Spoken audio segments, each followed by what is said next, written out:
History books tell us about Rome, Greece, and China. But buried in the sands and forests of Africa lie stories you were never taught.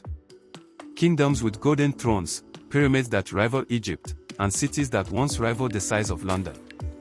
These aren't myths, they are the missing chapters of global civilization. Today, we uncover the ancient African kingdoms you've probably never heard of, but should have. South of ancient Egypt lay the kingdom of Kush, a powerful Nubian civilization that once ruled Egypt itself. With its capital at Meroe, Kush built hundreds of pyramids, developed ironworking, and crowned black pharaohs. While modern media celebrates Egypt, Kush quietly shaped empires, and then disappeared into silence. But the pyramids still stand, proof of a kingdom that ruled without permission from the north.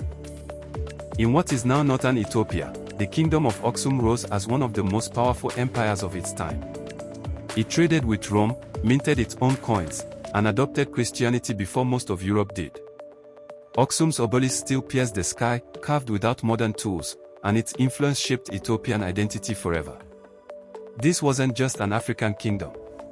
It was a global power at the crossroads of trade, faith, and innovation. Hidden in southern Africa, the city of Great Zimbabwe once held 20,000 people, without cement or mortar. Built entirely from stacked granite, its walls rise 30 feet high, with massive towers and enclosures. Great Zimbabwe controlled gold and ivory trade routes stretching to the Swahili coast. Early European explorers refused to believe Africans built it. But they did, and the stones are still standing. Before Nigeria, there was Benin, a kingdom of artists, warriors, and urban planners. The walls of Benin City stretched longer than the Great Wall of China. Its bronze and ivory sculptures are considered among the finest in the world, yet many now sit in European museums. Benin was not a village. It was a civilized, structured city-state that stunned the first Europeans who arrived. Centered around Lake Chad, the Kanem-Bornu Empire ruled for nearly 1,000 years, longer than Rome. It thrived on trans-Saharan trade, education, and Islamic scholarship. With cavalry forces and diplomatic alliances, it shaped Central Africa's political history. Yet almost no one outside the continent knows its name.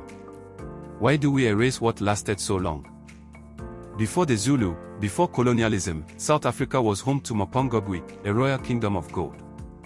Its leaders lived atop a sacred hill, far from the working class below.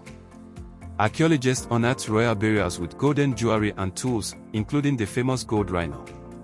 Mapungubwe shows us that southern Africa had complex kingships and trade long before outsiders arrived. Africa's history is rich. Not because others say so, but because the proof is in stone, gold, language, and memory. These kingdoms built systems of governance, art, architecture, and economy that rivaled, and often surpassed, their global peers. They were not lost. Just ignored. It's time the world remembered. And it starts with you.